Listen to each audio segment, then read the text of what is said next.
இன்னைக்கு நிஃப்டியை பொறுத்தவரை ஓப்பனிங் ஒரு சின்ன பாசிட்டிவ்ல இருந்து இமீடியட்டாவே கீழே வந்துச்சு. அது எஸ்டர்டேவோட லோவை சேம் டச் பண்ணிட்டு அகைன் வந்து மேலே வந்ததை பார்க்க முடிஞ்சது.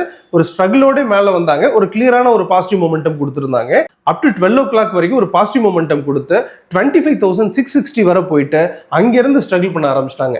அங்கிருந்து கீழே வந்த பிரைஸ் 25,540 வரை வந்துட்டு என்னோட ஹையை போய் ரீச் பண்ணி திரும்பவும் கீழே இறங்கி 25,565ல முடிச்சிருக்கிறத பார்க்க முடியாது.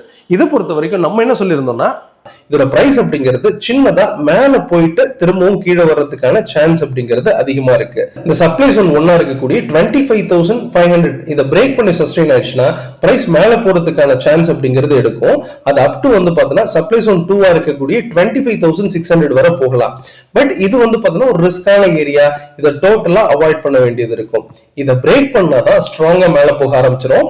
இதை பொறுத்தவரை சப்ளை ஜோன் 1 பிரேக் பண்ணுச்சுன்னா ஃபர்தரா மேலே போகும். அப் டு வந்து பார்த்தீங்கன்னா சப்ளை ஜோன் 2 வரைக்கும் போகுன்றதை எதிர்பார்த்திருந்தோம். அண்ட் அதை பிரேக் பண்ணுச்சுன்னா ஃபர்தரா மேலே போகுன்றதை எதிர்பார்த்திருந்தோம். அதே மாதிரியே சப்ளை ஜோன் 1 பிரேக் பண்ணிட்டு சப்ளை ஜோன் 2 கிட்ட வந்து முடிச்சிருக்காங்க. அண்ட் மேலே சஸ்டெயினும் ஆயிருக்காங்க. இது ஃபர்தரா மேலே போக போதா அல்லது கீழே வர்றதுக்கு ஏதாவது வாய்ப்பு இருக்கா அப்படிங்கறத டீடைல்டா பார்த்துடலாம்.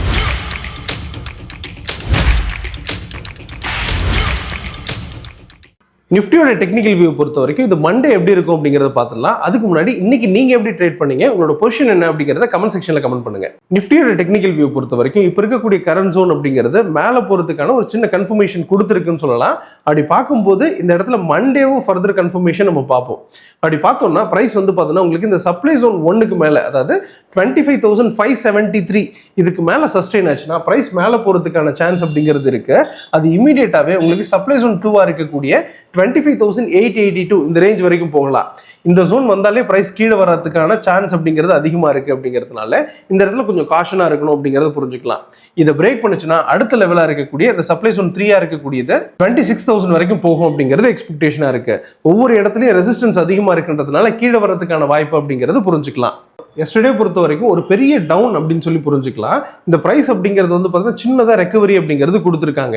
இது எதனால மார்க்கெட் கீழே வந்துச்சுன்னா, ஈரான் அட்டாக் பண்றதுக்கான ஒரு ட்ரில்ல யூஎஸ் கண்டக்ட் பண்ணியிருந்தாங்க. இந்த பேனிக்னால தான் உங்களுக்கு ஹெவியான செல்லிங் அப்படிங்கிறது நடந்திருக்குன்னு சொல்லலாம். பட் இந்த இடத்துல வந்து பார்த்தீங்கன்னா அனதர் ஒரு 10 டேஸ்க்கு இதை தள்ளி வைக்கிறோம் அப்படிங்கிறத சொல்லியிருந்தாங்க.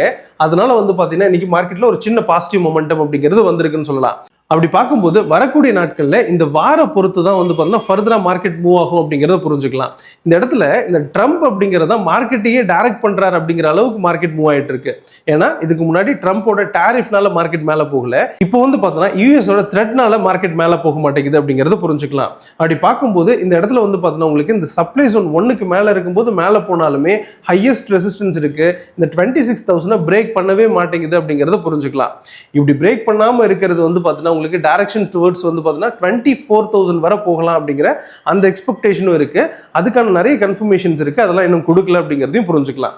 அப்போ மண்டேக்கு இப்போ இருக்கக்கூடிய ஜோன்ல இருந்து மேலே போகணும்னா இது சப்ளை ஜோன் 1க்கு மேல இருந்தா மேலே போகும் அப்படிங்கிறதும், இப்போ சப்போஸ் அதுக்கு மேலே போகாம இந்த டிமாண்ட் ஜோன் 1 பிரேக் பண்ற பட்சத்துல, அதாவது 25,533 பிரேக் பண்ணுச்சுன்னா ஃபர்தரா கீழே இறங்குறதுக்கான வாய்ப்பு இருக்கு அப்படிங்கிறது புரிஞ்சுக்கலாம். பட் இங்கேயே வந்து பார்த்தீங்கன்னா அகைன் டிமாண்ட் ஜோன் அப்படிங்கிறது இருக்கு. அது 25,488ல இருக்கு அப்படிங்கிறதையும் புரிஞ்சுக்கலாம். இது ஒரு ரிஸ்கான ஏரியா அப்படிங்கிறதுனால இதுல என்ட்ரிஸ் கிடையாது.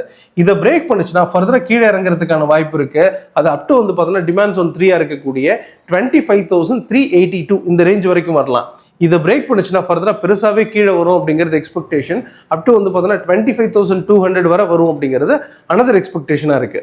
ஸோ ஓவராலா மார்க்கெட் இங்க இருக்கக்கூடிய டைரக்ஷன்ல டிமாண்ட் ஜோன் 1 பிரேக் பண்ணா கீழே வரும் அப்படிங்கிறதும், சப்ளை ஜோன் 1 பிரேக் பண்ணா மேலே வரும் அப்படிங்கிறதும் எக்ஸ்பெக்டேஷனா இருக்கு. இன்னைக்கு மிட் கேப் நிஃப்டியை பொறுத்தவரை ஓப்பனிங்கே ஃபிளாட்டா இருந்து இமீடியட்டாவே கீழே வந்தாங்க. எஸ்டர்டேவோட லோவை பிரேக் பண்ண முடியாம அங்கிருந்து ஒரு சப்போர்ட் எடுத்து இமீடியட்டாவே மேலே வந்துச்சு. பட் நிஃப்டி அளவுக்கு மேலே போக முடியலனாலும் ஓரளவுக்கு மேலே வந்துட்டு அங்கிருந்து ஒரு சைட்வேஸ் ஸ்டார்ட் பண்ணிட்டாங்கன்னு சொல்லலாம். நியர் வந்து பார்த்தீங்கன்னா இந்த சப்ளை ஜோன் 1 பிரேக் பண்ணியிருந்தாலுமே அந்த சப்ளை ஜோன் 1 ஆக்சிஸா வச்சுட்டு மார்க்கெட் வந்து பார்த்தீங்கன்னா ஒரு சைட்வேஸ்லேயே மூவ் ஆனதையும் பார்க்க முடிஞ்சது. முடியும் போது நியர் வந்து பார்த்தீங்கன்னா 13,460ல முடிச்சிருக்காங்க. இதோட பிரைஸ் மேலே போறதுக்கான கன்ஃபர்மேஷன் கொடுக்காம கீழே முடிச்சிருக்கிறது பார்க்க முடியாது. இதோட பிரைஸ் ஃபர்தரா கீழே வருமா அல்லது மேலே போறதுக்கான வாய்ப்பு இருக்கா அப்படிங்கறத டீடைலா பார்த்துடலாம். நம்ம கொடுக்கக்கூடிய வியூ நம்ம ட்ரேட் எம்பர் மெத்தட் எந்த அளவுக்கு அக்யூரேட்டா இருக்கு அப்படிங்கறத ப்ரூவ் பண்றதுக்காக தான். இதை பார்த்துட்டு யாரும் ட்ரேட் பண்ண வேண்டாம். அப்படி ட்ரேட் பண்றதுனா ப்ராப்பரா லேர்ன் பண்ணிட்டு ட்ரேட் எடுங்க. மிட் கேப் நிஃப்டியோட மொமெண்டம் அப்படிங்கிறது ரொம்பவே கம்மியா இருக்கிறதுனாலையும் பேங்க் நிஃப்டிக்கான மொமெண்டம் நல்லா இருக்கு அப்படிங்கிறதுனாலையும் மண்டேக்கான பேங்க் நிஃப்டிக்கான வியூவை பார்த்துடலாம். அதுக்கு முன்னாடி நம்ம ட்ரேட் எம்பரர்ல ஒரு நியூ செஷன் ஸ்டார்ட் பண்றோம். இது தமிழ்லயே அழகா வந்து பார்த்தீங்கன்னா ஒரு 30 days அப்படிங்கிற ட்ரைனிங் ப்ரோக்ராம் கொடுக்குறோம். இது பேசிக்ல இருந்து அட்வான்ஸ் லெவல் வரைக்கும் இருக்கும். இந்த கோர்ஸ் பத்தி தெரிஞ்சுக்கணும்னு நினைக்கிறவங்க ட்ரேட் எம்பரர் கான்டாக்ட் பண்ணுங்க. பேங்க் நிஃப்டியோட டெக்னிக்கல் வியூ பொறுத்த வரைக்கும் இப்போ இருக்கக்கூடிய கரண்ட் ஜோன் அப்படிங்கிறது பாசிட்டிவ் மொமெண்டத்தோட இருக்கு அப்படின்றத புரிஞ்சுக்கலாம். இங்க இருந்து மேலே போறதுக்கான வாய்ப்பு அண்ட் கன்ஃபர்மேஷன் கொடுத்துருக்காங்க அப்படின்றதையும் புரிஞ்சுக்கலாம்.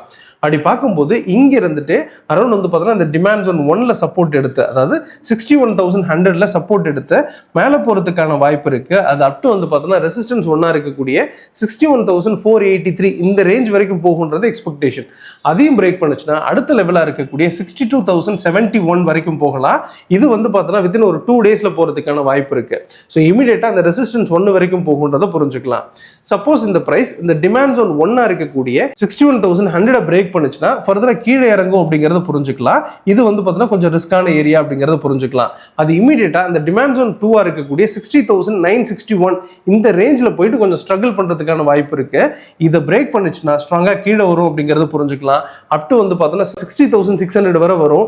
அதையும் பிரேக் பண்ணுச்சுன்னா தான் ஸ்ட்ராங்கா கீழே வரப்போகுது அப்படிங்கறத புரிஞ்சுக்கலாம். அது இமீடியட்டா டிமாண்ட் ஜோன் 4ஆ இருக்கக்கூடிய 59,874 இந்த ரேஞ்ச் வரைக்கும் வரும்ன்றது எக்ஸ்பெக்டேஷனா இருக்கு. அப்படி பார்க்கும்போது ஓவராலா டிமாண்ட் ஜோன் 1ல இருந்து மேலே வரும் அப்படிங்கிறதும் டிமாண்ட் ஜோன் 2 பிரேக் பண்ணுச்சுன்னா கீழே வர்றதுக்கான சான்ஸ் எடுக்கும் அப்படிங்கிறத புரிஞ்சுக்கலாம்.